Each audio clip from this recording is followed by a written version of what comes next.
just in terms of the favouritism of the Springboks to win the series, they are the favourites. But is that important? Or is it just what we talk about early on a tour like this? It puts pressure on them, though.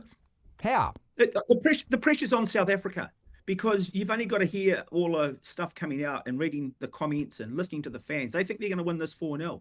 They honestly believe this is the greatest South African team of all time. It probably is. Good. Yeah. And last year, they probably had the greatest ever performance against us when they absolutely tanked us in Wellington. But we did beat them at Eden Park. Australia did beat them. The World Cup final was only sort of a marginal point or so. I don't think we've been well coached in the past. But I think they're there for the taking. I think we play a different style of rugby to them. As I said, it'll be interesting to see what they do to try and slow things down. But the pressure is on them. That, there is an expectation in South Africa for them to blow this All Black team off the park. And I think that, in a funny kind of way, just allows us to just walk quietly and carry a very big stick. This weekend, away in Buenos Aires, what do you expect from that Springbok side? We're going to see some of their players that haven't been play, but significantly, Rassie Erasmus is also left behind a hold. I thought this would almost be their test lineup. But we're all still guessing, aren't we? So they've got 8 guys who haven't played for ages, have they? 8 big-time players. Khaleesi, Itzebeth, a whole bunch of them. Sasha. Yeah. Feinberg, Mgovatulu, who's been out for ages. You'd think they need a test match at some point, wouldn't you? Wouldn't you play them against Argentina and Buenos Aires? Last year, remember that they played, the Barbars piss game, which didn't do anything for them before they played against Australia. And they looked underdone in that second half against Australia. So... but he'll learn from that. He's not like a guy that's going to repeat the same mistakes, I don't think. No, you wouldn't think so. He's a very smart operator. And I like that we're underdogs for this. And we know that we're not the number one team, but that's given us the extra carrot. Because we've won a series in South Africa before. You can't do that. So you can't do that again for the first time. But we know that we're not number one. But we reckon if we win this series, we will be number one. Well, I think whoever wins the series, if either team wins at 3-1, they've got to say that they are the number one team in the world right now. And when you've got something to prove, that's when you can see something special happen. When you just walk in and go, oh yeah, we're number one, we're the big dogs, come and get us. I think it's a different mentality, and I quite like this about this team, especially with the style that we're playing.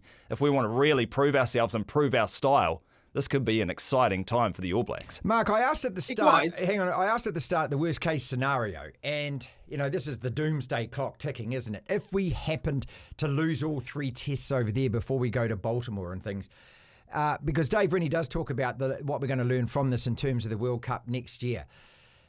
It beggars belief. I can't even begin to think about it. It's a horror show, isn't it? But what say that worst case scenario did happen? Where the hell would we be after that?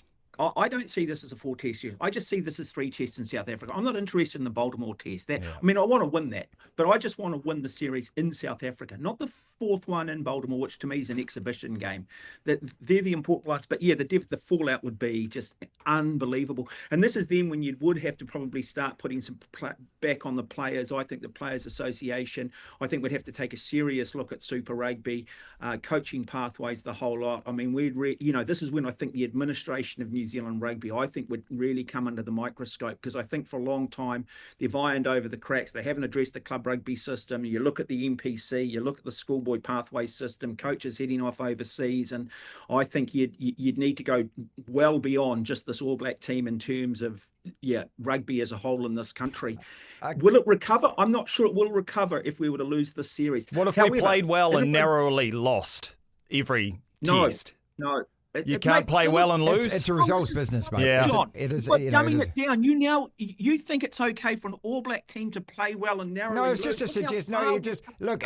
I'm just saying there's different ways of losing. You can go over there and ways of losing, okay, well, John. we lost the World Cup final by 1 point, but I don't think it's an absolute disaster. Yeah, so for New compare Zealand the rugby, World Cup was it? rugby final, compared that to Wellington. They're both just losses, are they? No, they are both losses. We are like Fiji at the last. One World was an Cup. embarrassment, and one we could have easily won. John, you guys just and you want to chuck out the baby in the bathwater. As long as we play okay. You're too emotional, Watto. That's why New Zealand Rugby have never hired you on their board, because you're too emotional for them. That's part of the reason why we've been crap for about 8 years, John.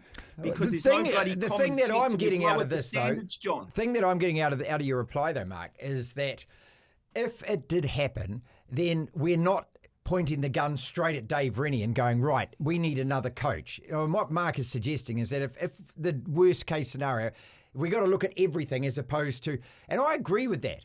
Because I think whatever happens, I want him to stay through to the World Cup. I don't want us doing this again, what we did at January again. Yeah, no, we can't all sit here and say, oh, he's given us clarity, we're playing in the right way, and then just because we lose, we go, oh, no, actually, I'm taking that all back. We're losers, and he's a loser, and we need to start again, because where are you going to go after that? So you need some consistency, don't you? And I'm not thinking about losing right now, Marty. I can't bring myself to do it. No, neither. But look, and the closer we get to it, and I'm just such a believer, I just know that by the time that we're a day out from Ellis Park, I'm absolutely 100% going to think that we're going to win this game. Because I always feel like that with the All Blacks.